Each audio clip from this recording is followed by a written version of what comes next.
The offense sputtered, and the linebacker room was gutted. And yet somehow the Oklahoma Sooners enter 2026 probably in better shape than they were a year ago. Jim Nagy didn't sit on his hands. Brent Venables doubled down on development. They attacked key positions in the transfer portal and retained impact players like Kip Lewis and Isaiah Sategna, while also replenishing their coaching staff after NFL poaching. The question isn't whether OU improved, it's whether they improved enough to compete in the SEC right now. Let's talk about it.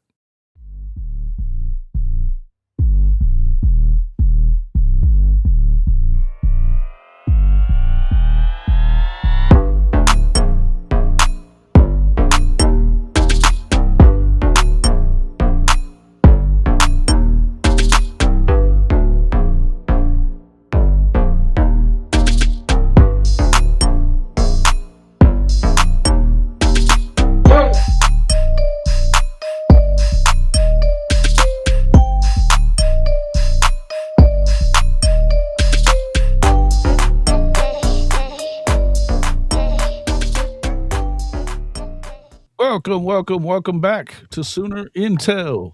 I'm your host, Jason Watkins, along with my co-hosts, Kchris Griffin from the Horns Down podcast, and Mr. Mason, Chris Mason from Sooners 360. You love Sooner football. You know you're in the right place. So before you forget, smash that red subscriber button, like our videos, and don't forget to ring the bell. I don't know if you guys got any of that at all. Something just went haywire there. Welcome back to Sooner Intel. I'm your host, Jason Watkins, along with my co-hosts, Kchris Griffin from the Horns Down podcast, and Mr. Mason, Chris Mason from Sooners 360. If you love college football, you know you're in the right place, so smash the red subscriber button on all three channels, like the videos, and don't forget to ring the bell so you don't miss a moment of Sooner Intel. Gentlemen, welcome in. You been over watching some good hoop over there? Hey, Chris? Yeah, something like that. Just really got home, so. Yeah. Well, it's now 30. For a good reason, though. That's a good reason. It's now 30-0. The softball team has crossed the 30. I mean, did the baseball team do 34? And who are they playing?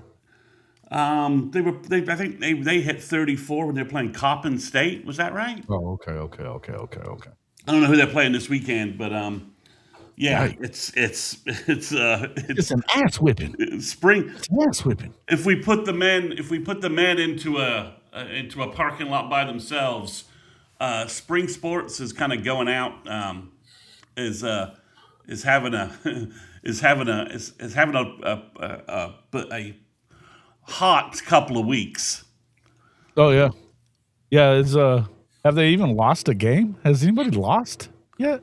The softball dropped a game at the Mary Nutter thing, and baseball got bombed by Arizona State on Monday. Then they rallied back and came back. But yeah, I mean the spring softball, baseball look hot, and women's hoops looks hot, and I think even like tennis and golf are doing well. So it's just men. It's just the men's hoop team, which we will not talk about on this. Yeah, we're not going to talk about that shit. Does the win tonight, though, for women's basketball, does that get to the number 2 seed, Kchris?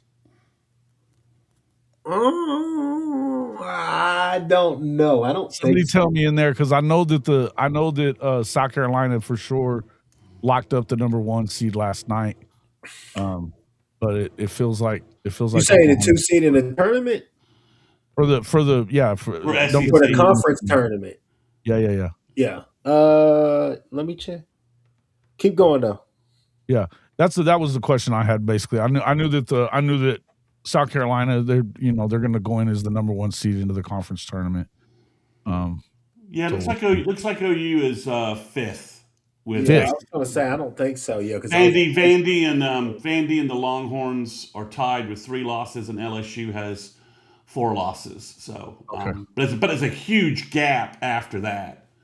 I was going to say they're right. Okay, so all right, 5th, but wow, okay. Yeah, but we're talking about the number 3 team in the nation, the number 5 team in the nation, the number 4 team in the nation. 6 and 7. So it's right, and like winners of 2 of the last 4 or something like that, national yeah. championships. I mean, it's basically I think UConn and UCLA are the only other teams in the mix. Do I have that right? I know UConn is. I thought UCLA was also there, but let me check. Okay. Big Ten's. Okay. Yeah, the Bruins, who Oh yeah, they're nice too. They're nice. yeah, too. they're undefeated. So yeah, it's UConn, UCLA, and then the SEC, and then Michigan and Iowa. So it's Jenny's squad's playing great, but the SEC, it's just a gauntlet. Well, and I mean, yeah, I think number 4 seed in the NCAA bracket right now. Yeah. Where we host a regional. Yep. Yeah. So yeah, I think it's obviously a good way to start off the spring. You got the women rolling into the tournament. And then obviously, the women's softball program. I mean, this is a young program, a young team that's getting after it. But let's get into talking about what we decided we were going to get into tonight. Obviously, got a few things that that we could be bringing up, but I think one of the biggest things coming into the season, we kind of need to grade what kind of an offseason this has been for Oklahoma. You had some defections as far as, you had portal, you had guys going to the league. You've got 10 guys and we need to talk about that too. 10 guys that are at the NFL Combine. Shout out to G Baby for just killing it today. What a great day for him. I just think for everything that's happened though, you ended up losing multiple coaches to the NFL, but you may have gotten a net positive. I think we talked about that over the last couple of weeks. And then, I think as much as you feel like they kind of gutted that linebacker room, but then you kind of look at what they have coming in and obviously Kip Lewis coming back, being the heart and soul of the defense. I don't know that you're really in a worse position there either. I mean, Kchris, what are you feeling about that? Let's start with the linebacker room there, and then let's get into. I guess we could get into the draft combine too, because there's a lot to talk about with that. Just betting on ourselves, honestly. I mean, I think that's kind of where you're starting, because obviously sorry, Jason, I know you asked me a question, but Chris Mason, are we done with the Heineke thing, or is it time to move on from that, or are we still? That's why I left that alone. I left it alone. Yeah, he's at the combine. He ran a 4.62 today. He's done. He's moving on. He's not gonna fight this. Yeah. So all right. Mm-hmm. Well, there you go. So I mean, the question is honestly, who's the 4th guy? Because I think right now you're looking at obviously Kip Lewis. You're looking at James Nesta. You're looking at Cole Sullivan. Is it a Marcus James? You go to athletic with a really athletic guy that could be useful like that. Is it Heim, or are you still really bully on him playing cheetah? I mean, it's really just about the development. I mean, that's what I'm really eager to see in that room. But as far as I'm concerned, I think we will be fine, because this time last year, I had one of my friends at work, Brandon. He hit me up a couple of times and was like, man, I'm really worried about linebacker depth. And I was like, I'm not, because I felt pretty good about what we had in Kobe McKenzie, Kip Lewis, Sammy O. Little did I know Owen Heineke was about to put everybody on notice. And I mean, that's exactly what he did. And that is a true compliment to the staff, to the coaches, for what they've been able to do. Wes Godwin and obviously Nate Dreiling, they have been a heaven sent for Venables, because Venables is not necessarily having to be as hands-on as I think he would have been in the past with those two. So I think you kind of trust the development there to get us ready. But I'm excited about the room. I think this room could be pretty talented. It could be one of the underrated rooms going into the season. Right, and I was going to ask real quick too. I was going to ask you, Mr. Mason, because I actually been hearing stuff about our guy Kristen Moore, they said he's been killing it in the offseason workout program. He seems to be picking everything up really well. I mean, you've got Cole Sullivan coming in, who everybody expects an awful lot from. That again, we talked about Nesta, Heim as well, but it sounds like you may have a guy as a true freshman who maybe looking to get some playing time as well. Even as underrated as he was coming in to the year. Yeah, and also, I mean, the buzz on Jacob Curry, the linebacker from Miami, is significant as well. He's tested like a madman. If he can put on a little weight and get himself into the 225 territory, I think he could be a contributor. Again, if Bojandro can just stay healthy, I think There's can another also. one, right? There's another freshman. So I think you're seeing a bigger freshman class than OU signed in a while. They've been some small linebacker classes. So I think those guys are all going to get a chance this spring to get some playing time. Again, Taylor Heim is an interesting. What does OU do there? Right. In terms of that, but yeah, I mean, I think Cole Sullivan sort of allowed OU to absorb some of these hits, right? That you're going to go with Kip and Cole Sullivan, and they think his potential is through the roof, right? Like stuff. Well, and the next thing I was going to ask too is because of the fact that we know that the NCAA in its infinite wisdom, turned down the request by Owen Heineke. Obviously he was looking at an appeal. They turned it down. But it almost feels like they're not pushing and going to court, not just because of we know that he's doing very well in the combine and everything else, but it almost feels like you almost wonder if it's not they're worried that they might stunt the growth of some of these young guys they got coming in. And maybe there's not enough playing time to go around. Yeah, I think that's part of it. I think OU is just kind of confident in their development process on defense. Sure. I think, last year I remember after spring, everyone was freaking out that we didn't have a cornerback, right? Just freaking out about it left and right. Like, we got to add. I mean, I think we did a Sooner Intel show where we were kind of debating it back and forth a little bit after the nonsense that was the Crimson Combine, and we were talking about it. And and then we didn't get a cornerback in the spring portal. And we're like, is that a mistake? What are we doing? And I think when this is, you're now talking about Brent has the staff that he wants at the linebacker room, right? And we're finally, this is the first time where the linebacker coach is returning for 3 seasons, right? So you're finally having him back. We got Godwin as all kinds of other Sooner backers that are in Norman hanging around. There's Rufus is still around, and you've also got the Clemson guy whose name I forget, the linebacker. Skowski. So Brent finally has a linebacker room that has got guys that he trusts, and you've got Kip who can coach people up, coach on the field. Of course. So yeah, I think on defense. Everyone's like, well, we need to add another defensive end, but we need to add another defensive tackle, and you just see OU basically saying, Chavis and Bates are saying we got guys. I've got guys that we recruited that are about to get it's their second year for some, third year for others, right. And it's time they're going to start stepping up, and I think we at least need to give the defensive coaches they've earned the right for us to have a little confidence in their ability to develop youngsters over spring and August and get them ready to play.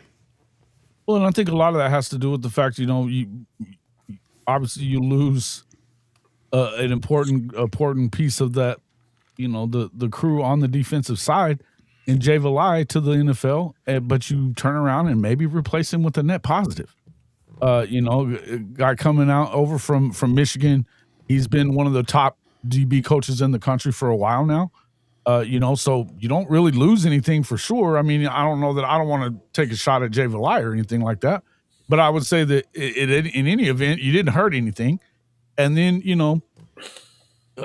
I think that you look at everything with DeMarco Murray. I know a lot of people were hating on DeMarco, but DeMarco was getting it done recruiting wise. You lose him to the Chiefs and you're able to come back and add arguably the best running back coach in the country for the last 4 or 5 years. Anyway, he certainly had a right to that title when he left Notre Dame. Yeah. So I mean, at the end of the day, just sticking with the defensive side, yeah, I would say that they kind of got everything together what you would expect from a Brent Venables defensive coaching staff. I think that they're in good to go. You've got two freshman All-American guys coming back, hopefully healthy this year, starting off the year. But you've got some guys behind them that are probably going to press for playing time as well. I don't know why you would worry about anything when it comes to the Sooner defense. I think it all goes to the other side of the ball. Yeah, I think you guys are. I mean, that's to me. That's when I look at the offseason. I look at the coaching hires and they're not Clemson guys or OU guys or any kind of trend that you were concerned Brent was getting into. He just went out, saw the hiring pool, did interviews, and grabbed the best guy that he could. And OU obviously paid good money for both those guys, so the sense that Oklahoma is like doing this on the cheap. Let's just disregard that, right? That's no longer. If you got Dalen McCullough, that was not a cheap hire. Lamar Gordon, that wasn't a cheap hire. You could have picked up, some good young guys like Chip Viney at DB coach, for example, right? Or you could have picked up somebody at running back coach, someone coming into their own, a younger guy who would have just a lower sticker value. But you went out and you got veteran, established coaches who bring a lot. Who, as you said, I mean, Morgan is at worst a push, at worst, and McCullough taking the full view of everything is probably a net positive over DeMarco. So and then it's apparently a year since Nagy was announced. That's what he's going on KREF tomorrow to do an interview, kind of talking with Dari about that. But I think so far you'd have to say for the first Nagy offseason, and let's just call that sort of December through today. I think you'd have to, in terms of an off-season grade for what we've seen from OU, in terms of the portal, how they closed in high school recruiting, getting Jaden Pettit, Jasir Rogers, and Jonathan Hatton. And then you look at the portal acquisitions, especially the tight end room. Gabe and Teddy did their review of Rocky Beers today on YouTube. They're in the Weeds video, and Rocky Beers looks like a kid who can play. That was a good pickup. When you look at all the portal acquisitions, and then you look at the coaching acquisitions, and you look at the seamless way that they appear to be upgrading strength and conditioning as well. Dobson's taking over. I'll tell you guys something I've heard is that OU's made a serious investment in both new equipment, both strength and conditioning and recovery. Those things are going on. It just looks like to me, OU added another analyst for the D-line with the Clemson guy who's coming on board, who looks like basically Chavis 2.0 to help Bates. And you look at the hires they made and how professional it was and how professionally it was handled. It's hard not to give Jim Nagy year one from, ignoring the Ott thing. That's about the only negative you can really point at from the time he's been hired. Yeah. To today, I think you'd have to give Jim Nagy an A and give OU's offseason an A. Yeah, I think so. What do you think's the biggest net positive for you, Kchris, about the offseason? I think probably the biggest positive for me, again, this is what I've been talking about all along, is just betting on some guys. I mean, I'm excited to see some of these names, the Nigel Smiths, possibly the Trent Wilsons of the world. I'm excited to see what that development is there. And the reason why I'm excited to see a lot of these guys that they're betting on is simply because the continuity of this defense. Now there's not necessarily a drop off because the knowledge base isn't there. A guy like the Bishop kid, right? He could come in, he could be plug and play. We've seen them be able to do that with Bothroyd, guys like that, right in the middle, especially in that middle. But when you look at the defense overall, the defense doesn't necessarily take a step back. It feels like it could be better, right? Couple of guys that you need to be really good. You need that cornerback room to kind of round off. But I think with the coaching hire that you got, I think that again, like Chris Mason is saying, the worst he is a push, right? And he's still same type of kids, same kind of kids, recruiting the same kids that OU was recruiting. So definitely excited about that. I think also it's just Jason, kind of going back to what you talked about as well, but I would say that for the offensive side more, I think you went out there and really addressed what you needed to address. Now, I'll be with you on this right here, Jason. They got to go do it. We can sit here and talk about it all day. They got to go do it. But the thing That's is, true. That's true. when you go get the tight end, you go and put money in Hatton's hand. You go get the Walker kid. You got a Avant Lloyd kid who could be the most underrated player going into the spring. You go get a really good running back coach. But again, those tight ends, what you want to do, you want to go out there and get some really explosive wide receivers and give him different body types to throw to. And I think this year you will see a true rotation at the wide receiver. Guys, I just feel like they went out there and hit it on all cylinders what they needed to do. And they did not need to go out there and do a whole overhaul of anything. It was just simply getting the keys to unlock this offense. Most talented roster that obviously Arbuckle has had offensively. And I think that the Trail Harris kid, I think that he's going to turn heads. I like Trail. Livingston is going to be a safety valve, I believe, for Mateer to help him get out of trouble. But again, and those big tight ends too. Those big tight ends, bro. You got a 6'7", 250 guy. I'm almost forgetting. I think you went out there and got some key additions on the offensive line as well. I think the Marion Harris kid, the Kirkland kid. I think that's an underrated move myself. Joseph. Yeah, Peyton Joseph. Peyton Joseph. Those are two kids right there. I'm like, I don't know. We'll see kind of, when we get here, what's going to happen, because there's going to be some battles at that spot. But I think what you went out there and did, you gave yourself a shot to actually go and capitalize on this championship window that you have. And I think that's what I'm most excited about. Right. And I would think, what you were talking about, you got to see him go do it now at this point. I would agree with that. But everything that I'm seeing, and I've been probably the most vocal about offensively and what I see them doing or not doing. Listen, if you go and get a guy like Dalen McCullough, who had a 2,000-yard rusher at Indiana whenever he was with Kevin Wilson. Kevin Wilson, yes, when he was with Kevin Wilson, a 1,500-yard guy at USC. He had the two of the last two amazing running backs at Notre Dame. Obviously, in Jeremiah Love, and right before that, what's his name? Estime. Audric Estime. These are guys that have all had monster years in college football, which is why, the People's Bodyguard. Shut up. You ain't got a clue, bro. But we're talking about, obviously, if you go get a guy like that, you go and you add the guys at the tight end position that can help you block-wise. You add the offensive line dudes. That signals at least that you're pressing, if you're Brent Venables, you're pressing them to get big in the running game, to commit to the running game, which is what I think everybody needs. And yes, Kevin's new title. Yeah, I forget exactly what it is, but it's something along the lines of, I'm kind of running shit around here. You know what I mean? It's at least he's going to have a lot more influence, I think, than just your average, analyst or whatever, if you want to call it that, right?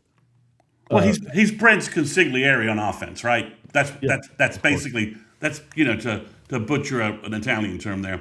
Consigliere consigliere.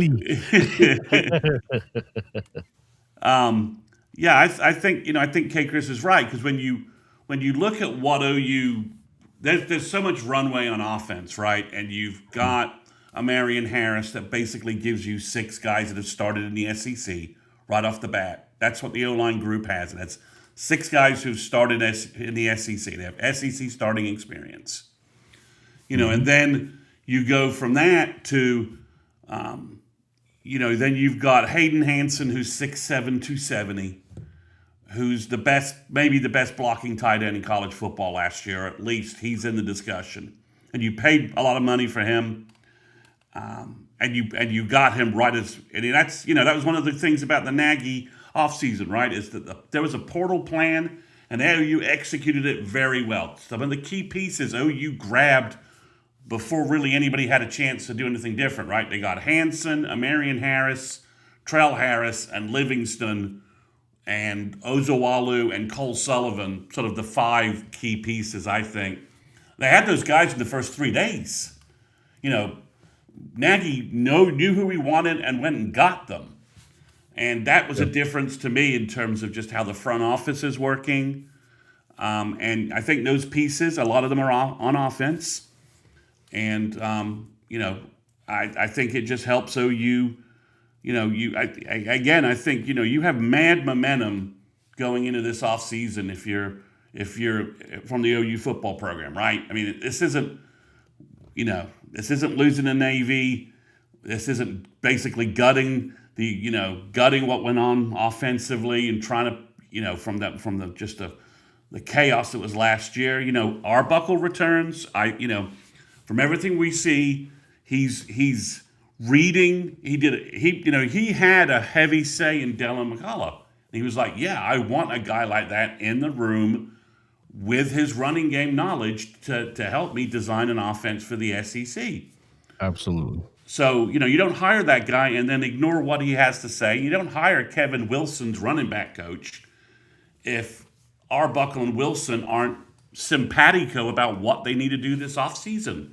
And Kevin's like... Oh, Wilson was excited about it. I mean, he's tweeting out Boomer Sooner. And out of nowhere. And obviously that relationship was a key reason why OU was able to keep McCullough from interviewing at Miami and some other places. And McCullough's relationship with Brent, and it just seems like the external view of what OU's doing in college football is very positive. When you can get McCullough, Lamar, you get Lamar Morgan, you're able to the view of what Brent's doing and what OU's doing seems to have. I mean, if you looked at Twitter when they got Lamar Morgan, there were lots of folks like, this is a great hire by OU. And when they got Dalen McCullough, there were lots of folks, just college football folks, saying, this is a great hire. OU got a home run hire. This is fantastic. So I just think the respect level for how OU's operating, when you look externally to a lot of the voices in college football, it just seems like it's night and day from where we were the end of last February. That when we weren't sure if Brent was saving his job, it was just, we were doing those intel shows and it was, I don't know, man, I don't know, looking at that schedule. I just think the transition over the last 12 months and just the professionalism and how buttoned down OU seems now in doing things. And how professional is the huge transition. Right, and I think, I'm hearing the 10-2 is about as good as you can do in the SEC. Well, it's not necessarily, but I think it was about as good as you were going to do last year in view of the fact of the way things were. I think that the main thing is sustaining that in this conference. And to be able to do this year after year and really put your best foot forward to win a national championship. Because I think that we're talking about a college football world right now that, listen, if you're Indiana and you can go win a natty, you can go do it at Oklahoma.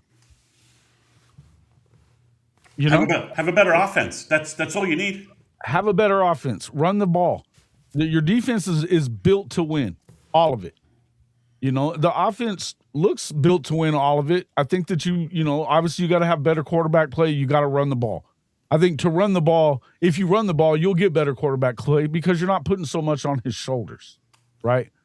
That's the biggest thing for me. But yeah, listen, I think that, and like I said, I've said a lot. I've been, as hard as anybody on this offensive side of the football, especially on Arbuckle and Mateer. But I think that the moves that they've made make you think there's no reason why they shouldn't be better on that side of the ball. And it's not like you had to be a ton better. You just had to be serviceable. Bro, if you could run the ball, I mean, if we're able to run the ball, there's really two things that would help this offense an awful lot. Is Jason, you and I were there, and don't get me wrong, there were some times things sailed this and that.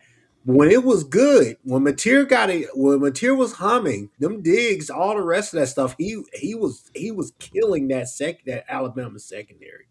But if Mateer could stay in the pocket, not get happy feet, but also if Mateer can have a running game that's backing him up, I'm not necessarily asking for 100-yard rusher per game. I'm asking for a collective effort, even just sprinkling in Mateer in there a little bit to get to that 100 per game, where you got multiple guys who are contributing and actually doing something. To me, that would help a lot.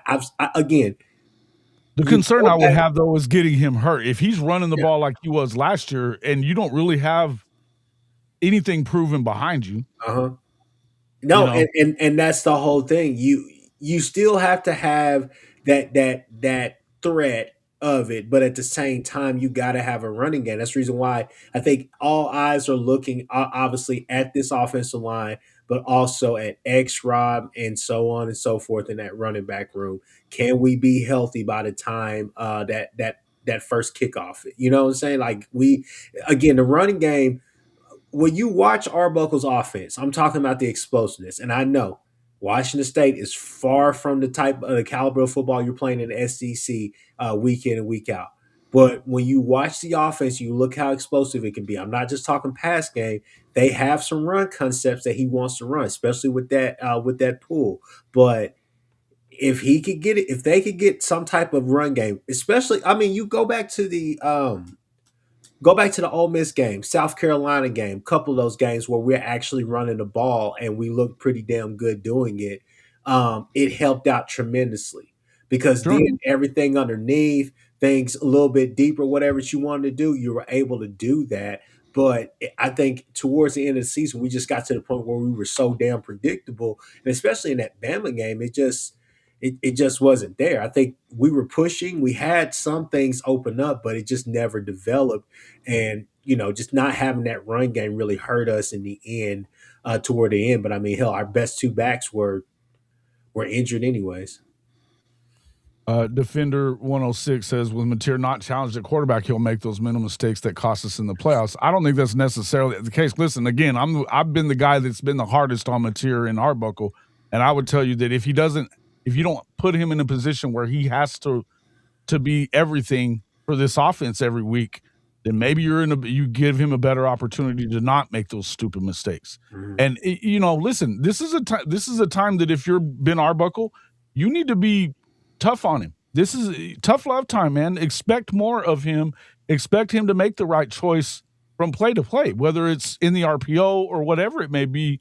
Make sure you're giving him less options on what it is, and make sure you're holding him accountable for what he's doing. Right? I think that's the biggest thing that you have to do. But I think just a running game alone, it's got to free him up and coming in healthy. But that's the thing, is you got to make sure he stays healthy. If he gets hurt again, I mean, he wasn't hurt to the point that he couldn't play at all. I think that there was a point that he wasn't very effective because of the injury, but he got a little better as the time went on as far as health was concerned. But there was still sputtering times. At the end of the day, you start him off healthy. You got to keep him healthy. Yeah, that's the big thing. Yeah, and again, better offensive line, better pocket. He's more comfortable in the pocket, right? Better running game, better targets, more variety of targets, healthier running back room. It sounds like we got 4 power backs, and we've got Avant as a change of pace back. It all adds up. It's one of these things that it all sort of adds up, right? If the tight ends play is better and the O-line play is better, it opens things up for the wide receivers, and it opens things up for Mateer to make bigger chunk plays, right? Grind, hit teams with the running game, and then bigger chunk plays because we'll give Buckle, he can scheme guys open. We saw it all year long, and if And if oh yes, we did, and he didn't see it all year long. The problem was Mateer not seeing it all year long. Yeah, but if Mateer's more confident in the pocket and opposing defenses are more worried about our running game, then some of those options just become more obvious, right? For lack of a better term, right? That you see them, you're confident in your protection. You go through the reads, you find the open guy, you make the big play. I mean, agreed. And if we're running split zone again, I mean, that's what I'm excited to see. If we're able to run some of those key cash plays, some of those key concepts that he wants to run, with 12 personnel and stuff 12 like personnel, that. yeah. I mean, if you're able to hit on that stuff, that's going to help tremendously as well. I think that you're hopeful that things will progress, but again, second season in the SEC for both of those guys, Mateer and Arbuckle. I think things will calm down, things will be better. And again, I just feel like you went out there and got the weapons that you needed. I mean, hats off to Burks, Giovanni Gibson, all those guys. We had high hopes for them, and I think that they went out there and they did what they could. I think Giovanni is going to have a hell of a season, being healthy at Cincinnati. He was starting to look like his old self at the end of the year, but he just, you kind of ran out of time with him. Yeah, you just felt like, just kind of ran out of steam, a little bit of gas. But, I mean, I'm excited, man. I think that you could see a real rotation with the wide receivers. That's what I'm hopeful for, that you'll see more than just 3 or 4 wide receivers, but because we have some capable guys. But if you're able to get the most out of that room, man, I think it really will help with what you want to do. And I mean, got to go do it, because those first 5 weeks of the season, man, those first 5 games, that's where it matters. You got to have a good start to the season. Yeah, no doubt. But go ahead. Yeah, I just think that overall, when you see what OU's been able to accomplish from December to February, the end of February, there's a lot of momentum building. You see it in high school recruiting. Shout out to our recruiting show on Mondays. Mm-hmm. Rivals just redid their rankings, and OU's got the 3rd class in the country, has the most prospects from the top 300 verbaled. They've got 2 5-star offensive linemen verbaled. It's just there's to Jason's point. You put up another 10-2 type season with that. That's the kind of consistency you need to start seeing, and the momentum wave is building in Norman, right? That's but Jason's correct. You've got to maintain that momentum, put back-to-back years. If you put up another 10-2 season, that first SEC season just kind of gets wiped away, So Robert Carton's saying, does OU have a 6'4", 270 tight end? No, they don't. They have a 6'8", 270 tight end who can knock people around. And a 6'6", 240 guy, right? They've got 2 6'5", 250 guys. I mean, I don't think college football really understands how much improvement's gone on in our tight end room. Yeah. I mean, that just from a personnel standpoint, and then you factor in Jason Witten taking over the room from a coaching standpoint and development standpoint, it's literally like OU's going from 0 miles an hour to like 60 to like 55, and we're finally hitting the speed limit. Whereas we've been basically stuck in neutral or stuck in park at tight end for the last 3 years, really. Mm-hmm. I mean, it just. Yeah, I agree. I mean, you look at all the teams in the playoffs that were really successful. They had good tight end games. They've got players at tight end. They've got good players at tight end. Especially the Indiana guy played his ass off in the last 2 games. Their tight end, their H-back tight end guy. And OU's finally got some dudes at tight end. The Van Dorselick here, I think, was a massive pickup that kind of goes under the radar a little bit, behind Hansen and Beers. So you just, from a talent standpoint, our wide receiver room has just been transformed, and I don't think most of college football understands how bad it was and how good OU could be at tight end this fall. They could be really good at that position, you know. I mean, you probably have a freshman guy a guy that played a lot as a true freshman at Tennessee that they'd like if they didn't have to play him much, you know. They may not have to. Yeah, because the Bears kid looks good. If you haven't watched the Gabe and Teddy video on him, watch him. That kid can play. He's not just a throw-in because he's a good player, man. Because his sister is the center on the basketball team.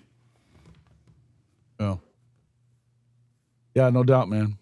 No doubt. Yeah, guys, me being out in that cold on Sunday was not cool after being 70 degrees. It was 40 the next day, man. That just zapped all of us. Big Cuz is real sick still. So, yeah, man. But this isn't dressed up, dude. It's a golf shirt. Come on, fellas. It's just a golf shirt. Hey, let's switch gears. Let's go to this combine stuff. Which combine performance do you think is going to change the national narrative about player development in Oklahoma? I mean, you got 10 guys in there. You had some monster performances today. R. Mason, G Baby. We just heard about. Did you say 4.6 for Owen Heineke? 4.6, something like that. Yeah, 4.62. Yeah, that's pretty solid too. I mean, what do you think? What are you expecting? Who's the guy? Who's going to have the biggest performance for you? Go ahead.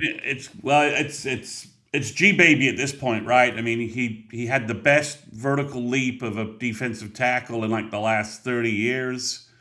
He performed in the top 3% of all defensive tackles at the combine since like 86 to this year. He looked great in drills. Jeremiah was talking him up left and right. And then this means Todd Bates has more talking points in recruiting at defensive tackle and D-line. So that's a huge impact. I think Heineke is going to be drafted. Marvin Jones Jr. did pretty good today. RMT stumbled on his 240 times. That's why he didn't break something like a 4.55. Just pure and simple. I bet he reruns at OU's Pro Day and puts up a sub 4.6 times, something like that. You could just see he was stumbling coming out of the gate. Because everybody still thinks that he killed today, even with that number there. I was like, well, okay. I mean, he did. I mean, his 10-yard split was damn good. I mean, even stumbling at the gate, it was like a 1.64. Obviously the Bailey kid from Texas Tech. Sure. Who we knew was going to be a top 5 guy.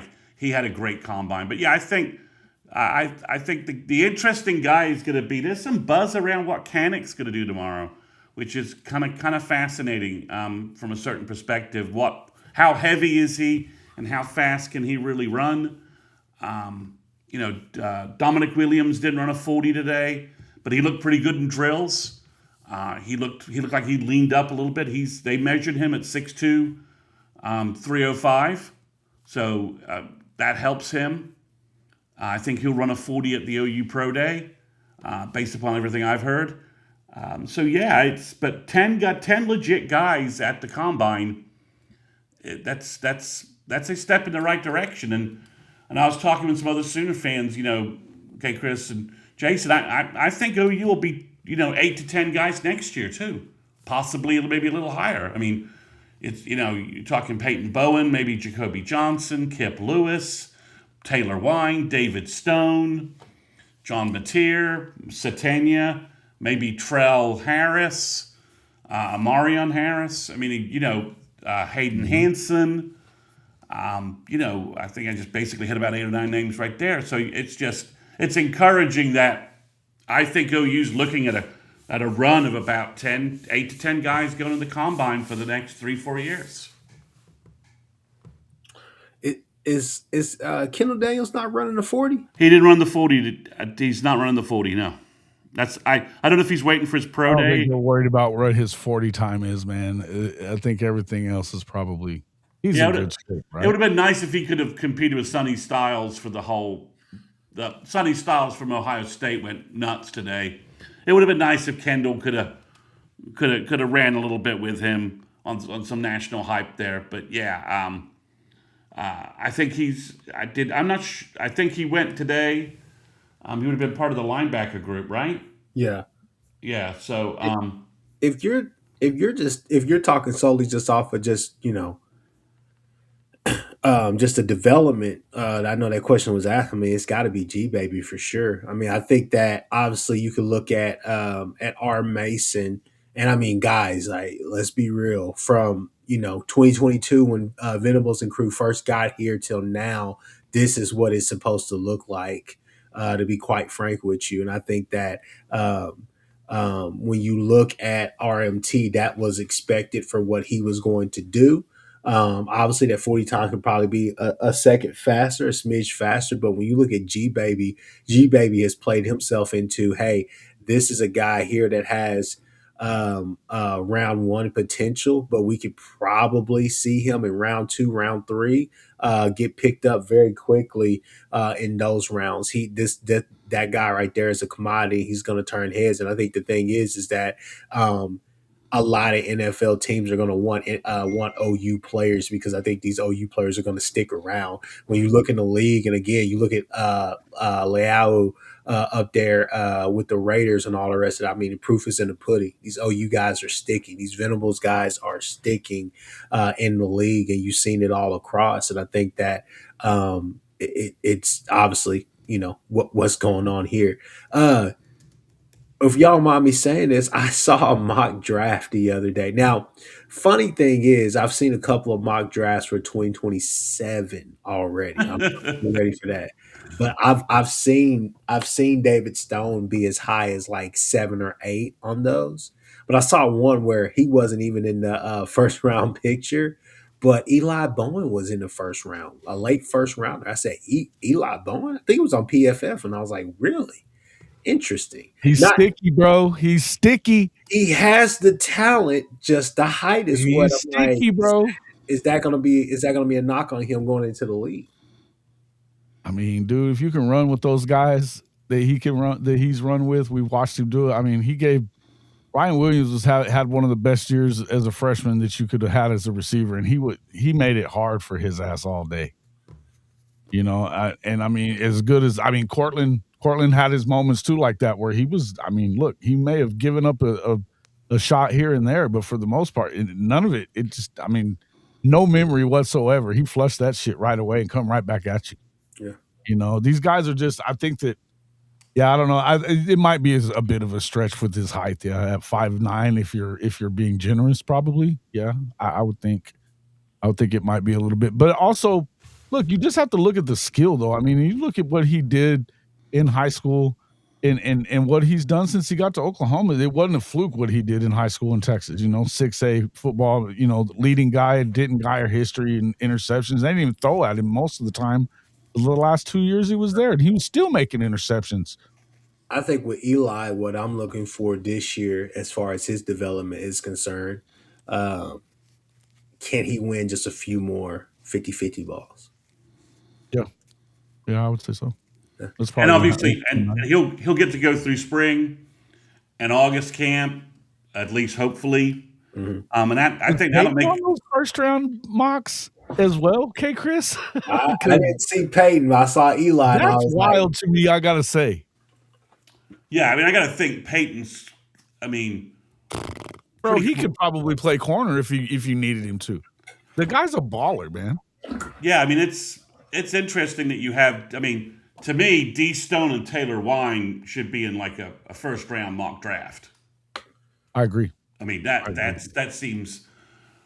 If you're just projecting where they were and another year in this system and development in that system, that seems like pretty obvious to me. But yeah, I mean, it's just good to see OU guys at the combine. It's so good to see OU having players talked about being first, second, third round picks. It's all positive from that perspective, and again, I think we just rattled off guys for 2027 draft, and then potentially you've got like a Foji, you got those guys in EPL, sure. Down the road maybe. Oganowski and Powers. I mean, there's a development path that we have talent-wise that we just, other than quarterback and at a stretch at wide receiver, we're talking about a talent level that we just haven't seen at OU since since Bob's best runs. Mm-hmm. I mean, S4O, he was kind of starting at the end of the year a lot of the time, and he was certainly getting his fair share of time out there. His run fits were freaking unbelievable at the end of the year. And Jason talks to Big Mike, so we know that we're going to get some BOGO push there, which just makes complete sense. But I'm hearing other guys completely unrelated all raving about Boganowski. Just out of fairness to the Boganowskis, Big Mike doesn't give him any love. He's.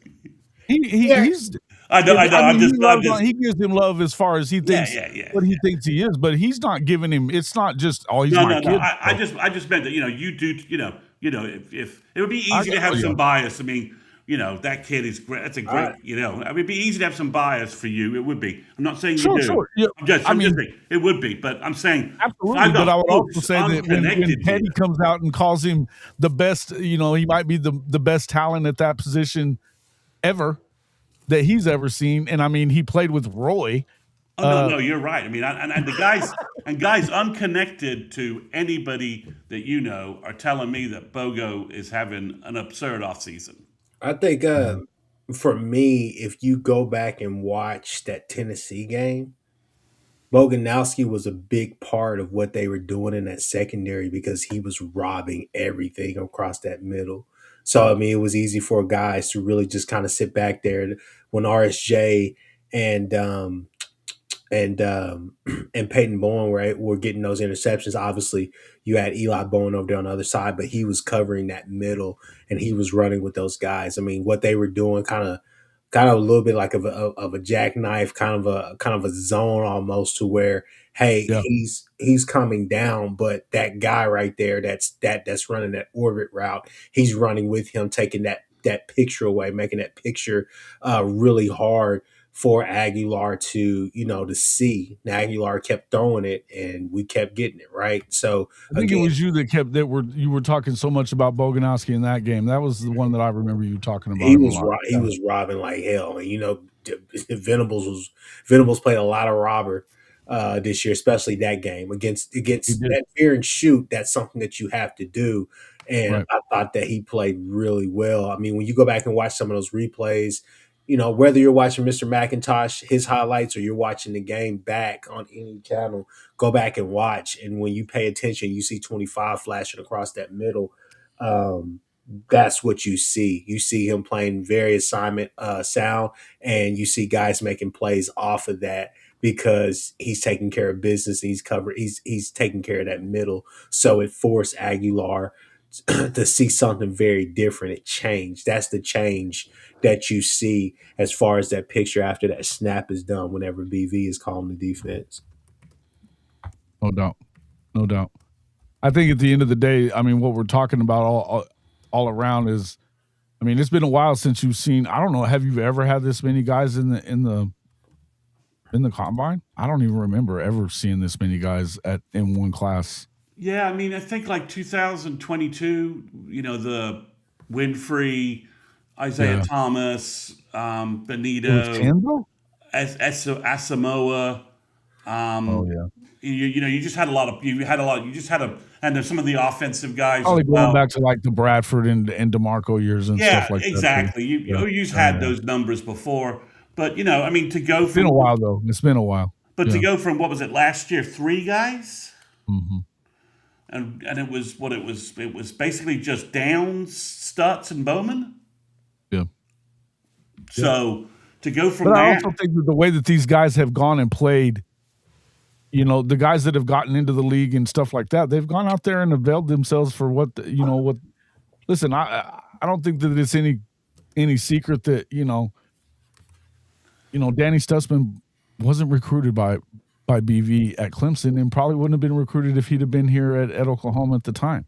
But he helped, Danny put in the work and was able to get the coaching and he's done great with it. Obviously, look, there's not a whole lot you can say about some of these guys that have gone, they've had some studs, but it seems like that the level, the floor gets higher, year after year after year with these guys. It just gets higher on that defensive side. Their ceilings are stupid high, but their floor is a little higher too. So it's why you see some of these guys end up portaling out of here, because if you get hurt and you get behind that, you get too deep in that. We've talked about this for the last couple of years. The deeper you get on that depth chart, the further the less chance you got of getting in there, right? It's just not going to happen. And I think, back to just one hook back to our offseason topic. OU did about as good as they could with retention on defense and not losing, with the depth that they established playing so many guys. I mean, OU took some hits, but OU did about as well as they could with that whole process. I mean, other than Marcus Strong at D-line, and really that's Are we really worried about that? I know that Marcus was looking like he was that guy, but when you got Nigel and you've got Trent coming back in there, I mean, we've been expecting and waiting on Nigel Smith for a couple of years now, and so now they both have better upsides. So the only question is, does Bates get that out of these guys? And all the evidence we have so far says yes. Right. When Todd Bates says that guy can play, he can play. I mean, it's like you would have expected that they would. I mean, after kind of the way that things were going in the NIL and the Stoney stuff, you would have expected that Nigel probably would have been one of those guys to split if he wasn't playing last year, right? Yeah, and especially before this year. But obviously, they were able to. I mean, I think that they knew that they invested in him, and they told him. And Bates basically said, probably pulled Wilson and Smith aside and said, "Guys, it's time to go." Yeah. And Wilson, when you see him, I mean, yeah, dude, he looks like he's 40 years old. And so trucker, that big trucker, is 40 years old, bro. Yeah, so I think the combine's telling us that defensively things are heading in the right direction. We just need the offense to get some continuity and consistency going and move in the right direction. We swapped out the one coach that we knew was not recruiting and was not developing, right?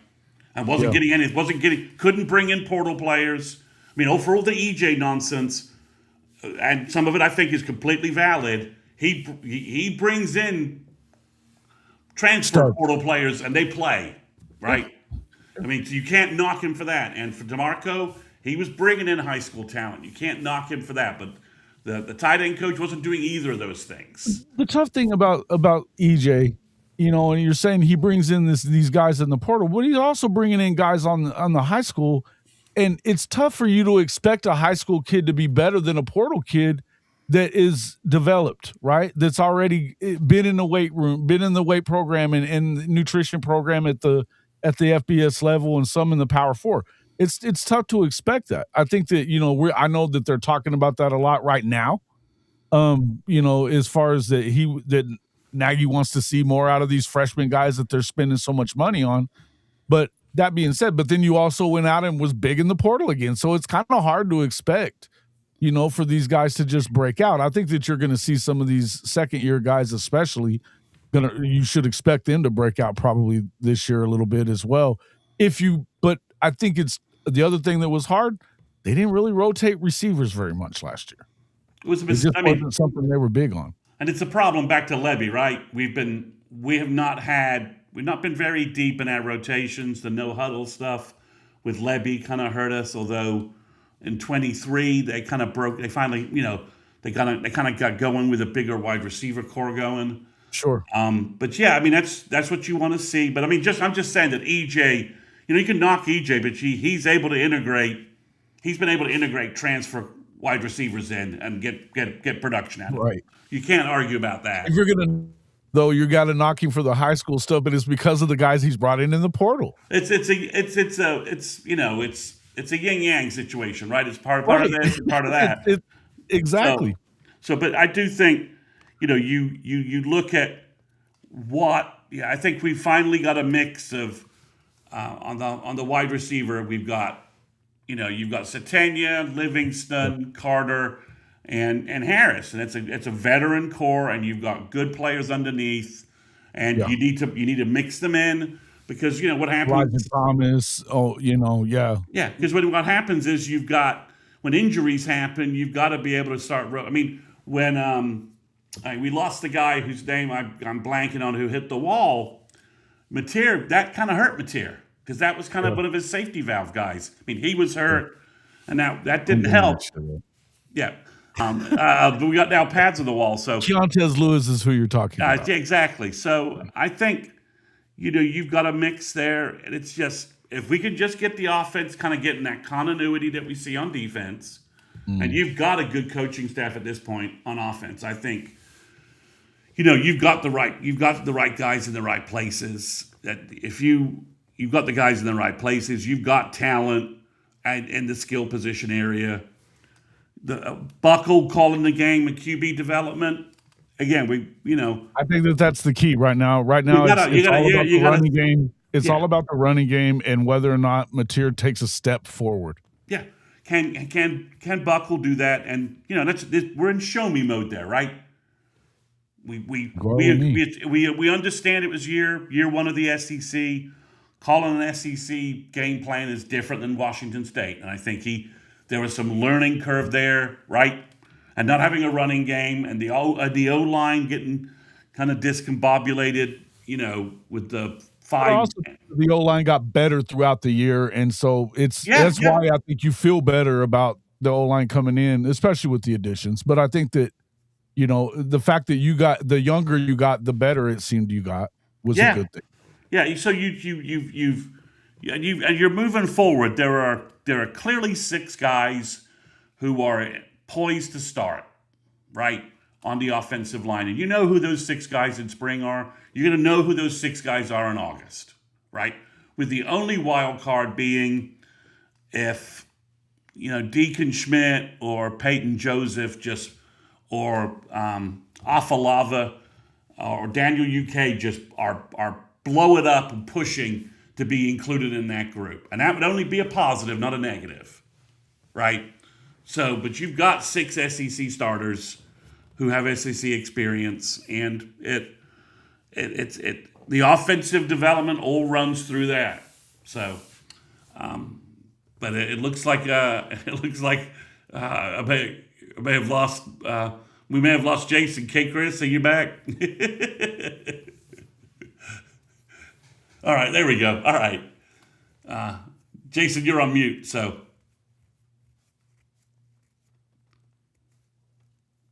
And so are you, Kchris. I'm the only one talking. Jason, you're on mute. Shit muted me. Yeah, I don't know.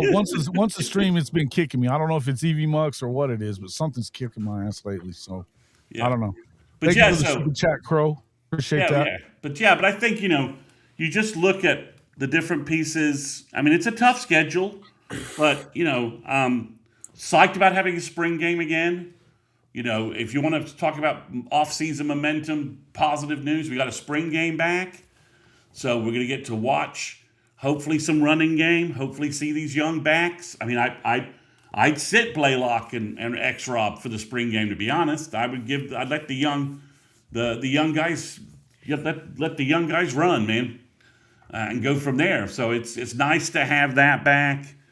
And we're about to get, we're about to have a big recruiting weekend next weekend, March 7th. And OU's lining up recruits for their June and May for a May weekend, June. I mean, it's all, again, if you kick off this fall and get another 10 victories in the SEC and be in the playoff hunt, I think you've got the momentum you need to start sustaining things. You start running the ball and Mateer plays better.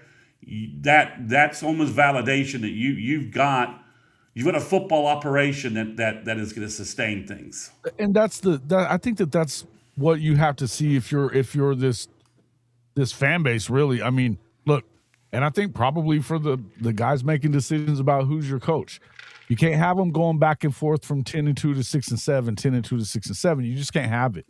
So in order to do that, you're going to have some continuity in some of these spots, right? Sustained success, right? Sustained success, correct. Whether it's the SEC or not, nobody joined the SEC to be at the middle or the bottom of this shit. That's not why they're there. That's not what Oklahoma's history is. That's not. No. We understand. We don't need to go back and rehash 2024 for crying out loud. None of us need that. No. But we understand the improvements in 2025. We understand the improvements this offseason, and it again, you pull off another 10-2 playoff type season, especially with the improvements in offense that we hope are there. Yeah, win some games in the playoff would be great. Win a playoff game, host a home playoff game. Apparently, a home playoff game is worth like $750,000 in just sales tax to the city of Norman. That's like in a 24-hour time period, basically. Wow. So you can only imagine how much more money it made for the Norman economy, the OU athletic department. Right? It's probably a $10 million weekend. Yeah. So, but yeah, that's where we are. I mean, I don't know. I mean, last year I thought we were, I think we were positive about what we thought was coming, but I feel it seems like a more terra firma kind of positivity. Like, I'm positive and I got real reason to think that, versus positive and kind of hoping. It's more of well, just look at what we did. Yeah, I think I'm still a little on the, let's wait and see when it comes to the offensive side, just because I need to. I'm worried. Yeah. My concern would be Mateer getting hurt, because then you don't have any experience behind him. And most programs are in that spot too. I mean, I'm not excusing it. I'm just saying, in this current environment, it's tough to get two of them. It's tough to keeping two guys. I mean, Oregon's got Dante Moore and the Raiola kid, and that's really more a function of Raiola's injury and just kind of flaming out in Nebraska a little bit. Let me ask this: who do you guys think would be ready to go if there was an issue with Mateer? Would you? I mean, Kchris, I've heard you talk about in the past that you like Jet. Do you think that? I would. I mean, my thought process would go to Neubauer or Jet if that was the case, as far as getting somebody in there. I mean, yeah, everybody would be screaming for Bo to get the start, but you could see Jet New or Neubauer if that was the case. Well, got a big arm. Yeah, I mean, there are folks in the Switzer Center who like Whit Neubauer and like what he could do. That's the reason why they didn't make a move for. I kept expecting like some veteran guy to be added, and they just didn't go there. And at the end of the day, I think Bo Bentley's going to be a good player. I think it's a lot to ask of him to come in as a true freshman and run and on a contending SEC team, presumably be able to fill that void. Yeah, I don't know that any freshman. I mean, unless we have like some Joe Moore award-winning O-line group that's just plowing people. I mean, and even in the SEC, that's. I think it's tough for any freshman to do it, but I mean, you haven't really seen anybody, but except for old boy at Clemson do it as a true freshman. Yeah, I mean, you're right. It would be unrealistic. I mean, I think the major thing, Jason, is what's the injury time frame, right? Do you just need Whit to hold the fort down for a game or two? Although this whole Jet or whatever, but this whole, we'll see the other variable this fall that we'll dig in deeper on Sooner Intel once it gets official is if this 9-game freshman thing goes into effect, it changes everything. Shit, dude. It changes everything, right? I mean, it throws everything. You don't have to micromanage this thing that much any longer, and you can just play kids. Yeah, having a lot of guys that are even second string guys, you could probably hold them out of 3 games and still get a lot out of them through the year. Well, there's going to be 3 games where you just can't get guys like Kristen Moore or Bo Jandro onto the field, right? We're going to have 3 games where are going to be 1-score games in the fourth quarter where you just don't have them in the game, right? But that means you can swap them in for some of the other games we play and get the kids some reps and get the kids more exposure and decrease the reps on your veterans as it goes on. But yeah, it's interesting because This is where that from a game management perspective, we brought in 25 freshmen who are going through spring ball, and you've heard Nagy talk about the linebacker group are special teams demons, and you look at both the Jandro kids will blow kids up in special teams. So the more you could play those guys, but Christian Moore too, man. That guy's got a freaking mean streak in him too, man. And the more and then this kid we signed late who was blocking punts and field goals left and right, LeBron Bauer. So dude, I like that guy. So I've never even heard of such a thing. 10 blocked kicks in a season. Never even heard of such a thing. But you can redshirt him for a couple of games, but also get him some playing. I mean, if you're OU and you think you're a playoff team, and to Kchris's point, the first 5 weeks of this season will pretty much establish that fact. It's no cakewalk. And with the show that I did yesterday on the doing the SEC Drive show, and we were talking about 5 games in the first half of the SEC season that could mean a lot. Oklahoma was at least involved in one, if not two, really 2 of them, if not more. When you start looking at, you've got, Georgia, and then 2 weeks later you're in the Red River game. I mean, we're talking about serious. There's some implications in those 2 games, right? Well, because I don't think that there's any. I don't think that it matters that you're going to a 9-game conference schedule. 10-2 is still going to be the number. And both Texas and Oklahoma have big time non-conference games, right? I mean, let's not kid ourselves. I mean, the change in location, helps Texas. Arch coming back, helps Texas, but Ohio State still got the best talent, most talented roster in college football. No, nothing's changed there. I mean, they've got a bunch of guys at the combine again, Sonny Styles and McDonald and Reese, but they reload. It's OU and Texas. If Texas drops that Ohio State game, that's that puts their season automatically not quite on the brink, but pretty damn close. I mean, if they walk into Dallas with 2 losses, same thing for OU. OU walks in there with 2 losses, you're basically talking a playoff eliminator game, week 5 in Dallas.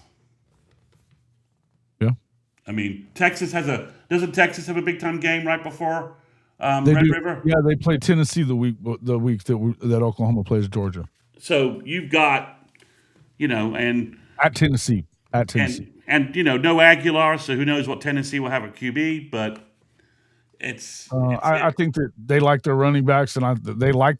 Listen, you might see a freshman quarterback playing there. Brandon looks like that guy, but they seem to like. Yeah, I mean we've done a couple of like profiles on him and stuff like that. He likes his redshirt freshman. I think they're in a quarterback battle though. Yeah. So I mean you got to trust. You kind of have to trust. What he does with his quarterbacks there. Just put it one last way is because we didn't really say this, but if there was one position, Jason and Kchris, that you wish if you could have told Nagy, I need one more guy. In hindsight, is it a linebacker or is it a defensive tackle, or you're ready to just roll? I think maybe another offensive lineman, if anything. I think they're good to go. And they did add a late. I'd like to be a little better depth wise. What we just talked about in the quarterback room, but I think all in all, I don't know. I trust where they're at with their linebackers. I think they went out and got the best linebacker available, in the portal. I think they have the best. I think that Kip Lewis is the best linebacker in the country already. So, I think they're in good shape there. I believe in their development at that position. Nate Dreiling has been that guy.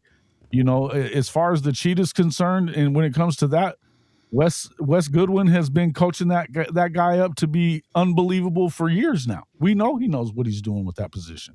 So I'm not worried about the linebacker room. I think that, again, I think you said this to start off with. They've kind of proven that they know what they're doing, and when they don't make a move at that position, there's a reason why. And I think there's a reason why you're not hearing too much noise coming out of Oklahoma about Heineke.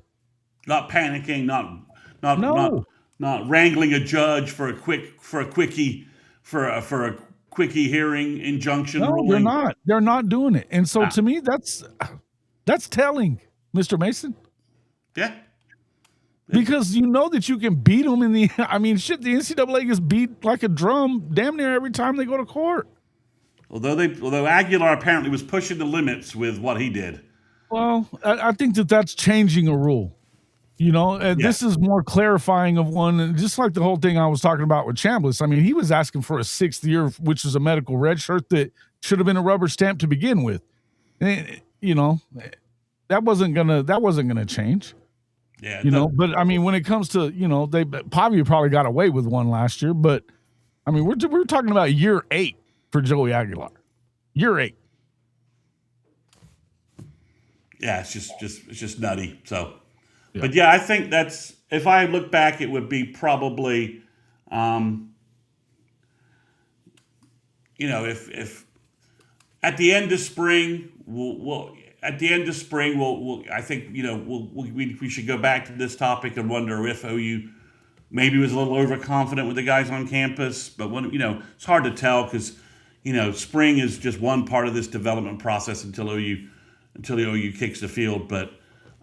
Jimmy, it does, and I think the freshmen have been better than they think, especially Jacob Curry, Moore, the Bathurst kid apparently looks fantastic. Is just a workout warrior. Mm-hmm. That's a position move for him. I'm not sure that you could expect a lot out of him, but I think his future is sky high. Moore again. Little position move stuff going on a little bit, but it's interesting. There's a Michigan guy talking about that. Yeah, that's interesting. Do you Dave? Do you like the new GM? It seemed like that was the new GM was a big time hire for you guys. Do you like him? I think that from what he was saying the other day that it's kind of. He's not sure about it, and you wonder if it's just a move on for Whittingham. But at the end of the day, I think that you might as well clear the whole thing out if you're Kyle Whittingham and do things your way, and get a guy that you want in there. And I think that the guy was definitely a big part of why Notre Dame has been successful as it has been. He wasn't the full on GM, but he's been involved in it for sure. No idea. Yeah, it's interesting. You're seeing a lot of the. But I think he could be right about that. It may have been why they kind of ushered him out when you can't even hold on to some of these guys, And that was a guy that nobody wanted to lose. Oh no! That was a knockout, drag-out brawl with coaches flying to his home and Brent getting on the private jet. I do one last thing for you, Jason. It's interesting watching a lot of programs. They're promoting a lot of guys that don't have Nagy's resume to GM, like around college football. If you see some of the guys getting promoted to general manager or director of player personnel, there's a lot of guys whose resumes aren't as strong as Nagy, Lake Dawson, Stacy Ford, the guys that OU has in their front office. It's interesting that you see that some folks are looking at what OU did and just flat out copying it. Florida for one, right? Florida's like, Rosenberg's come in, clean house, and give us what we got.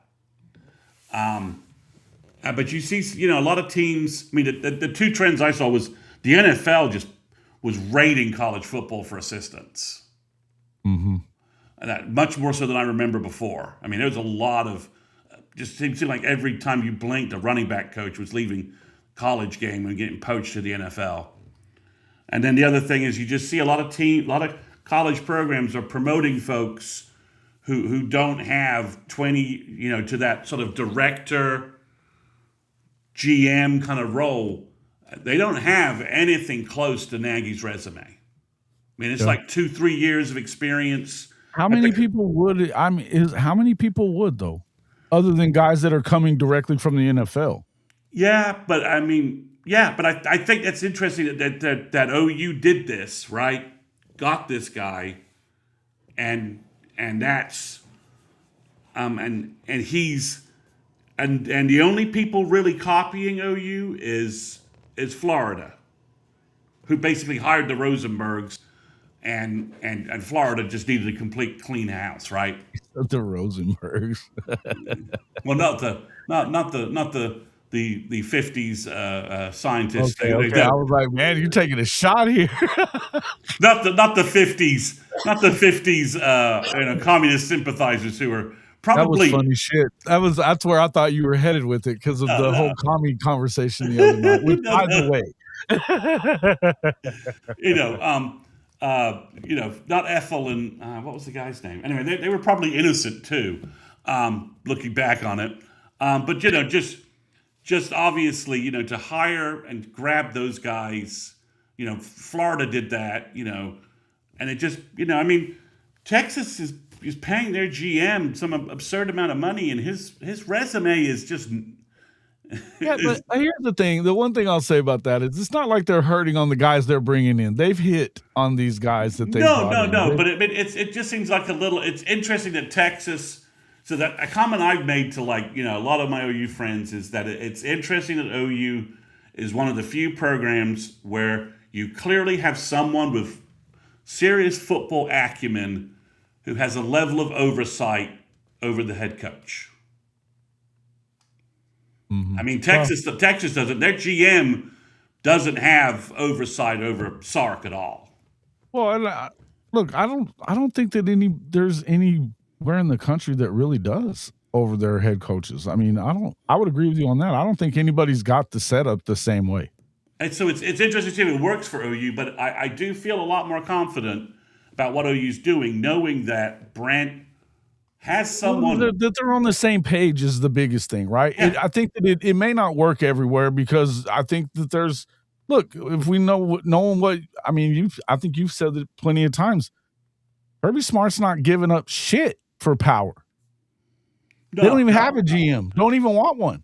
No, and Kirby's got one of the few resumes where he has the gravitas to say, I don't need this guy, right? If you're Brent and you're going Stanford, I guess. Yeah, maybe Stanford. Is doing something similar. But Andrew Luck. Yeah, it's interesting to see that I thought more programs would maybe look at it and go, okay, that's got some legs to it. Maybe we should be looking at that. Instead you're seeing a lot of guys that, have just three or four experience, 3-4 years of experience, started at sort of grad assistants and that's the thing. I would wonder how long this is going to last with him having such a deep room of assistants, right? Oh yeah, someone's going to poach. If OU goes 10-2 again, what's the one guy? He's got to be out of here by next year, I would think. Dawson or Ford? Yeah, Dawson. Yeah, I mean, I don't know if OU goes 10-2 again, and this operation looks like it's working. Yeah, if I was a big time program and I was struggling a little bit, it's coming. Yeah, I would go steal Nagy's right hand man, and that appears to be either Red or Dawson, right? That I think that's the way it's set up from that perspective. But it's interesting that OU's got that perspective, and I think, and I mentioned this elsewhere, and just to repeat it, I think the portal class and the high school freshman class. The quality the guys brought in and the athletes they brought in has, for the coaching staff, has just raised their confidence in the Nagy's front office. Right, and I mean the way they've gone about it. I mean, really, not a whole lot of. You haven't had a whole lot of competition, and they've been sniping. Quietly sniping and getting their guys. Yeah, and and when you hear that guys like Matthew Nelson, Jacob Curry, Brian Harris. These guys are all just sort of killing it in the weight room, and just that the athletes that they brought in are just, they look that good. The length, the NFL traits guys are as advertised. And then when you look at, and then you look at the efficacy of what they did in the portal, getting the guys they needed. Don Julio, Benji, holy crap, man! Who are these people? Who are these people? You should kick them out of the family for requesting such shit. Wow. Holy crap. You just look at, I think, any sort of tension between the front office and the coaching staff, I think basically got squashed with, well, look what they did in the portal and look at the high school guys they've given us. They look at what they're doing from a high school recruiting perspective for 2027. They are setting us up, and our workload is lessened. I mean, I know the coaches feel that the workload for them is lessened from a recruiting and scouting standpoint. No doubt. So no doubt. And I think that matters in this day and time, right? If you're going to be a college coach instead of an NFL guy, and your time is already tapped, man, there's no two ways around it. But this gives you less to have to go through as far as, having to identify everybody. These guys are putting recruitable dudes on your table daily, right? You just got to go lock some of them down. Yeah, so I think it makes a big difference because, again, like I said, one of those trends in February was all these college guys going to the pros, and a big part of that was lifestyle workload. I mean, it has to be, right? That part of that because the NFL coaching game is less. There's less reliability and stability there, right? From that perspective, I think. Valai's gambling a little bit going to the Bills versus being. Sure. I mean, DeMarco's gambling a little bit going to the Chiefs. Now it's not going to the Browns or the. I would say no, it's not. No, it's not the Browns. It's not. Right. It's not like you're going to freaking. I almost said the Bears, but the Bears. The Jets, right? Even the Bears, yeah, no shit. Or the Bears seem to be getting their act together, other than moving to Indiana, or the Titans, or maybe it's not that, but there's a risk there versus the reasonable stability. That being said, though, I mean. Look, if you've done a good enough job to get that job from college, and you're trying to move your way up, and I think that Jay Valai looks at that as an opportunity to move up the ladder, right? I think both those guys. DeMarco, right? I think both those guys, made that was also something I think OU can easily sell, right?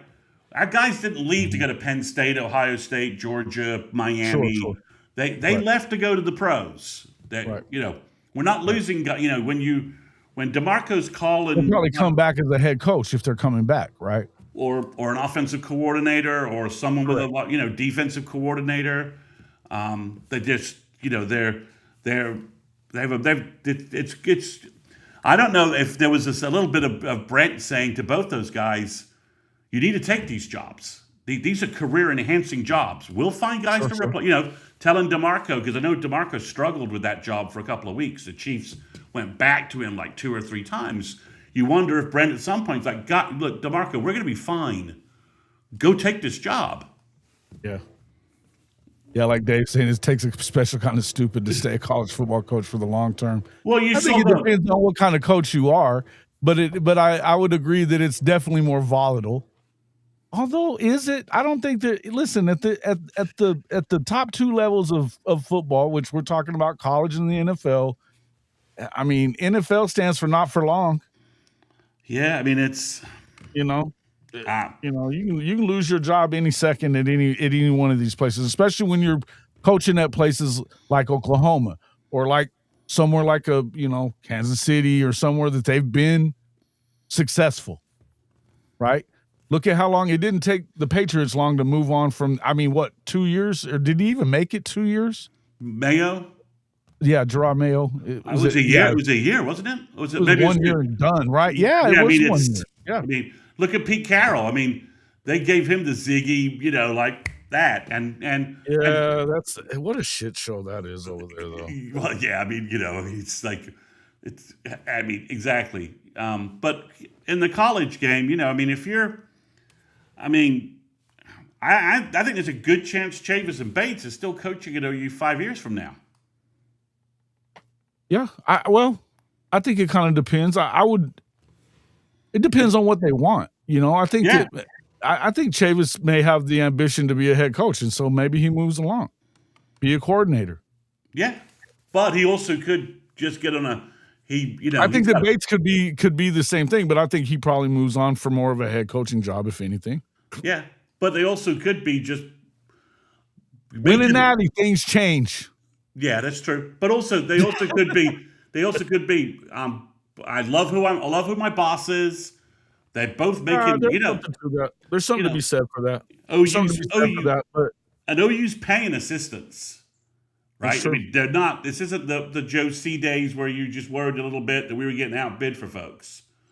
I mean, yeah, that's true. And you got a pipeline of kids coming in that you love coaching, and you love coaching with Brent and putting together top 5 defenses in college, and there's that development of young people. But we know that it's a volatile place here too. This is you got to sustain it.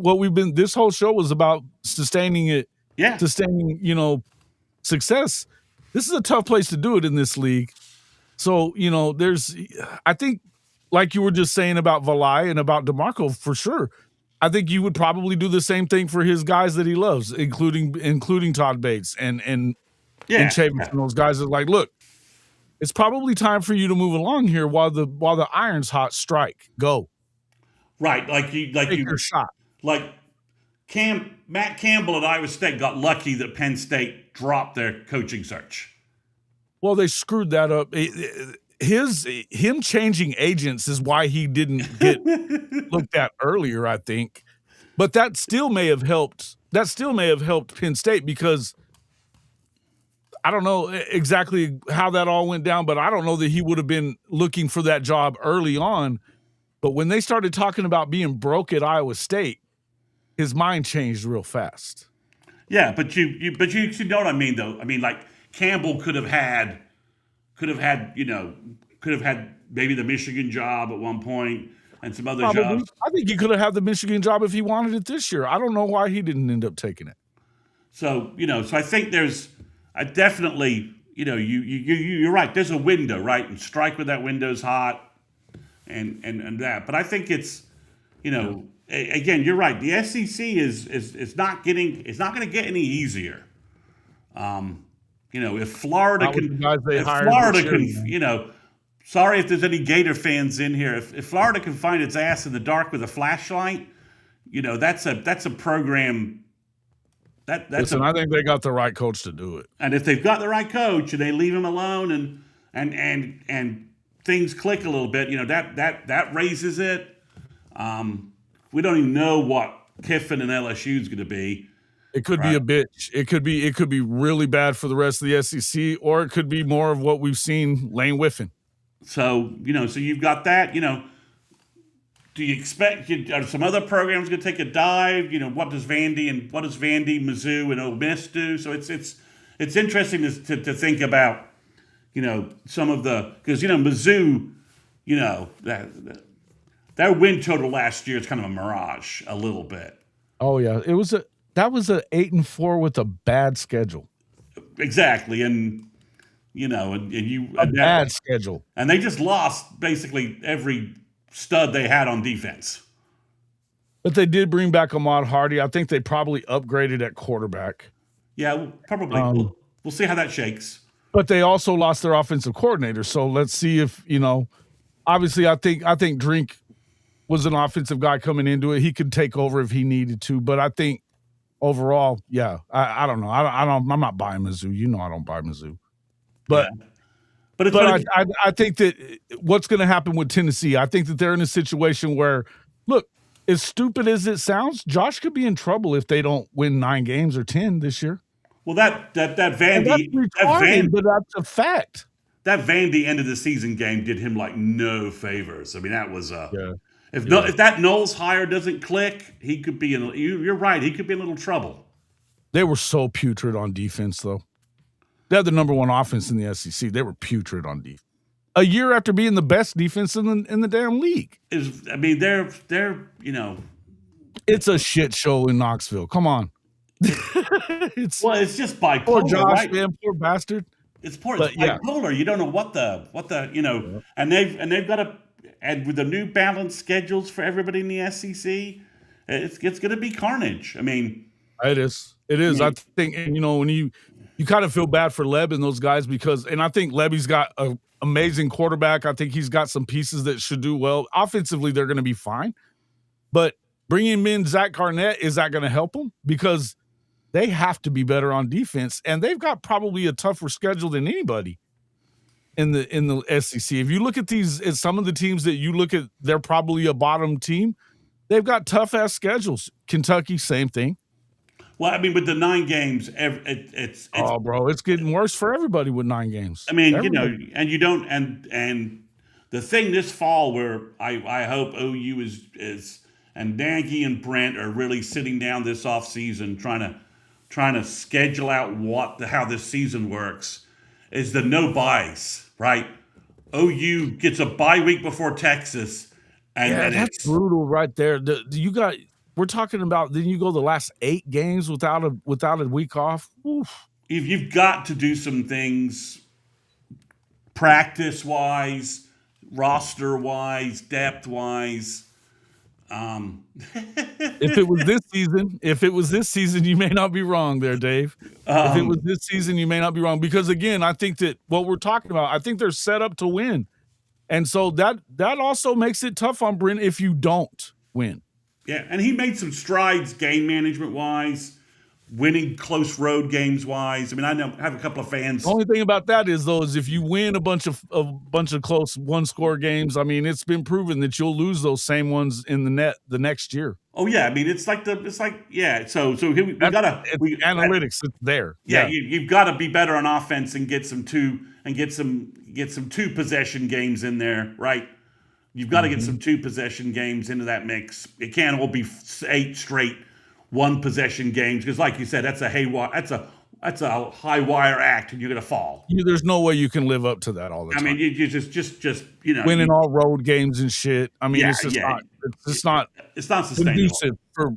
You got to be better. You got to get some margins, get some fourth quarter games where you're up by 2 scores and riding it out, right? Not just always getting a 4th down stop with the last minute to hold on to what you're doing.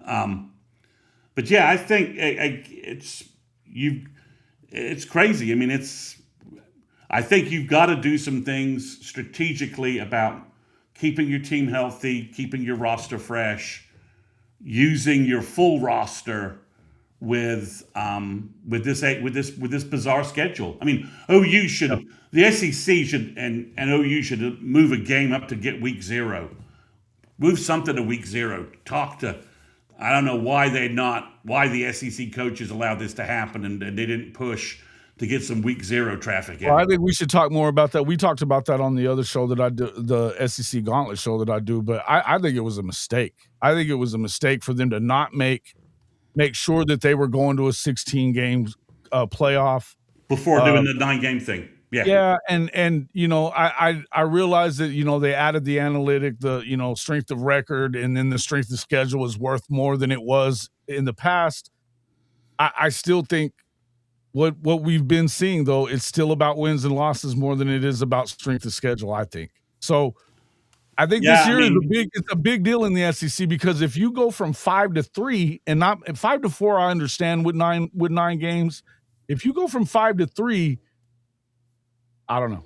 I think it's tough. And on top of that, I think if you're not only are you doing that, look, right now there's other things they needed to fix before they worried about the number of conference games. I think that the damn schedule moving past it. Listen, playing till the 25th of January is damn insane. Yeah, I mean, and now if you're adding a 9th game, now why would you want to be in the conference championship game and have the possibility of a bye when bye teams are 1-7 in the playoff? And now you're adding a game. So not only do you play a 9th conference game, now you're going to play a 10th one to play the conference championship game. Fuck. Yeah, I mean it's crazy. So not conducive for winning. Cherokee, I think this is an under. We'll see how this plays out, but I think it's an under the Schmitty isn't getting a lot of play, right? It just it's his protege, blah blah blah. They're changing a bunch of strength and strength and conditioning stuff, according to my sources. Right? They do. They're doing stuff different. Everything we've heard is that it was all.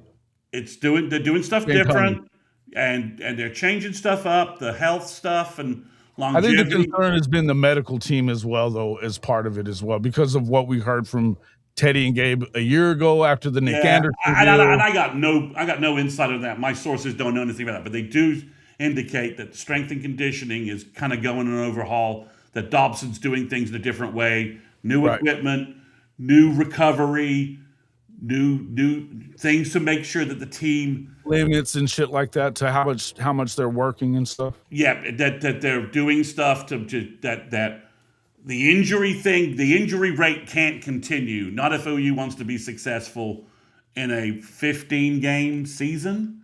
At least, I mean, again, if you're playing for a conference title, which I think that matters if you're Oklahoma or anybody that cares about winning at all. I mean, you want to have a chance to win your conference championship, but in the end, it may not be the best thing for anybody moving forward, to be quite honest with you. Well, it may be better to not get in it. It helped Ole Miss.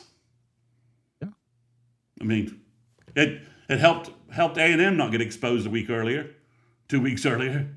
I think, and Dave, I'm not saying that's not what we're talking about. I just think that there was other things that were more important. I think that they need to fix the postseason schedule all the way around. I mean, you could, whether you start a week early, whether you play some other games during Army-Navy week, which is stupid that they don't.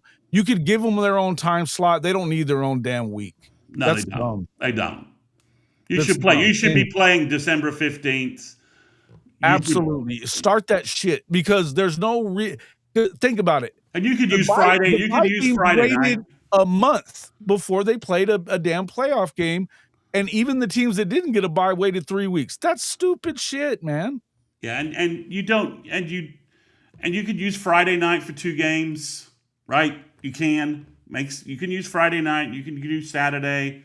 We all respect the armed forces. They almost didn't play any Saturday playoff games. So what do we? I mean, yeah. So I mean, you don't have to cede Saturdays to the freaking NFL after December 1st. There's no federal law that says you have to do that crap.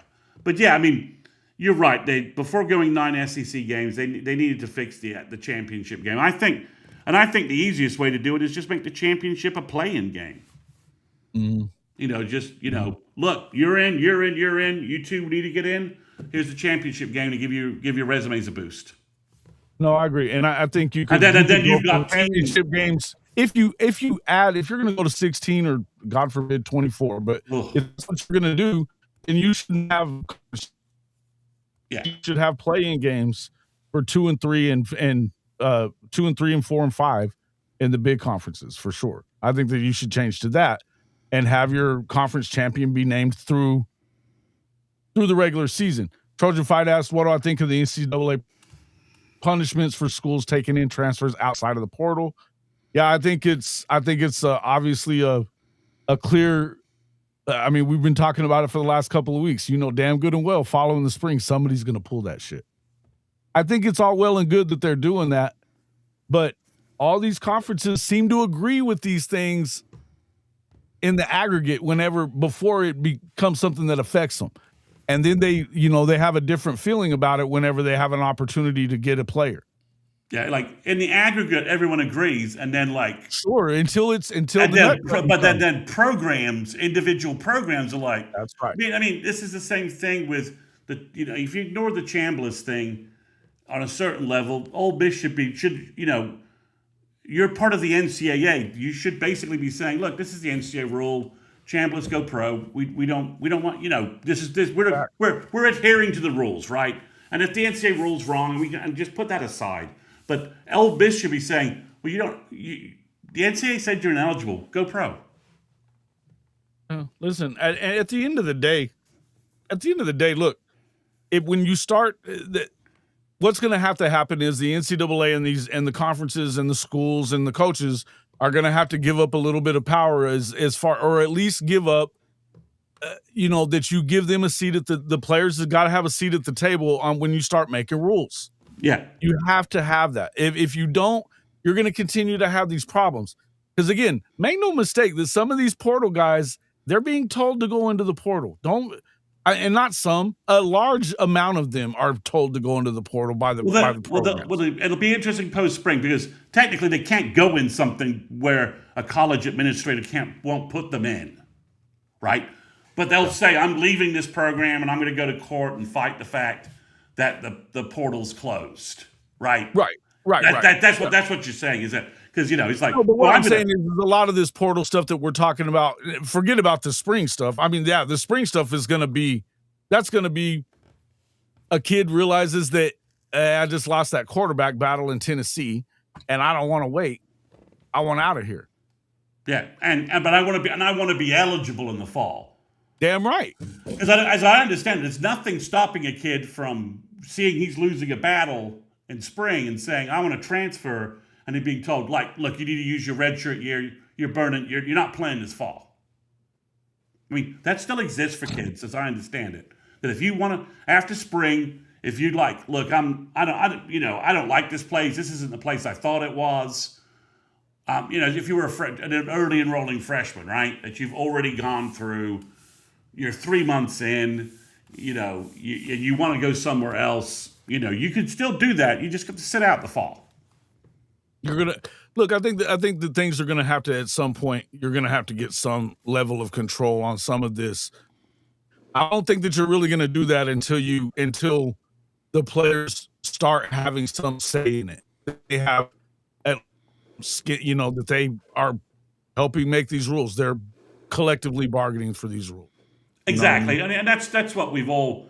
Whether it's full on CBA or whatever you want to call it, I don't care how you go there, but you can't just dictate the whole thing if you're the NCAA anymore. That's clear. They're not going to let you do that. It needs to be a player agreed, player feedback, players sign off. The player signs whatever you want to call, whatever contract or whatever you want to call it. I understand these are the negotiated rights we got as a group, right?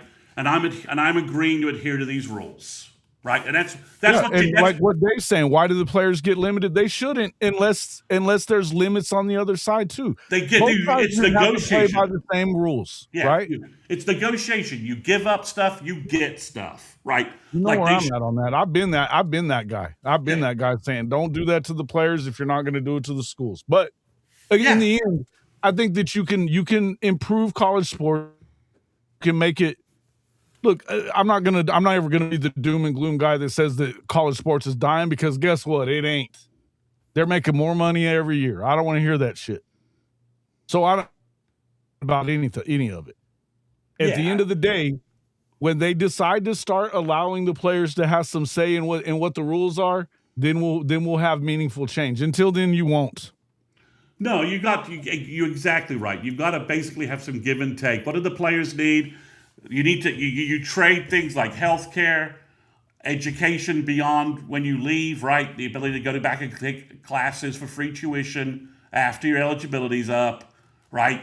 Healthcare, full healthcare benefits. There's a suite of stuff that the players should be asking for, right? For as a group of players. Yeah. And they should be asking for. And what do you give up in that? There's some things the colleges need for their product to be what they need. So there's an easy way to do this. It's not that hard, and it takes colleges finally recognizing that we need to include the players in rule setting. That's all it is. Yeah. And it's not. I mean, this is if we're being honest, that's what the problem is. It's the dragging of the feet to get here.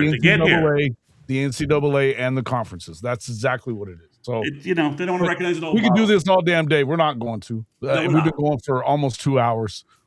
So anything else you wanted to add to this, or I'm ready to get out of here? About you? Yeah. I'm ready. I'm just very exciting. I think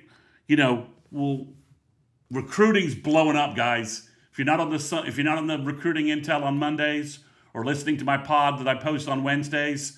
Yep. Recruiting is blowing up. The Nagy Brent team is hitting it. OU could possibly get five-star kids and have number one class, the possibility to the number one class. If they hit the right kids and they keep ranking OU's guys where they need to be ranked, top three discussion for number one is not impossible. And I don't think I've ever said that. Pretty wild, right? I haven't said that since like 04, 05. We didn't expect it right away. We expected it was going to take, you know, I remember you saying, look, we're going to have some patience as OU fans about the stars. And Keldred Band's the clear example that Nagy knows what he's doing, and now Rivals, for one, is like, oh, yeah, he's right about that. We completely blew that. Yeah. I mean, you go from unranked to the number 86 player in the nation. So, but thanks, guys.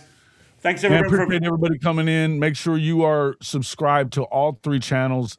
Kchris hit 900. We didn't even talk about it. He hit 900 subs today. That's a big move forward for him. We got to do the same for Mr. Mason's show. Get him monetized as well. We got to get Kchris monetized. He's got 100 to go. So make sure you guys are subscribed to all 3 channels. You get amazing information. Sooners 360, you can go over and get on their Patreon. It's like $2 a month, nothing, you know, and you'll get some information that you won't get otherwise. He's killing it over there. You guys got to make sure that you're checking us all out, but make sure that you get all this, hit that bell button so that you get all notifications. If you're not getting notifications for our shows, unsubscribe and resubscribe, because a lot of times that could be the problem as well. But I think we're definitely doing better as far as that goes. Appreciate everybody helping us out along the way. Thank you all for coming in. We'll see you all on the next one.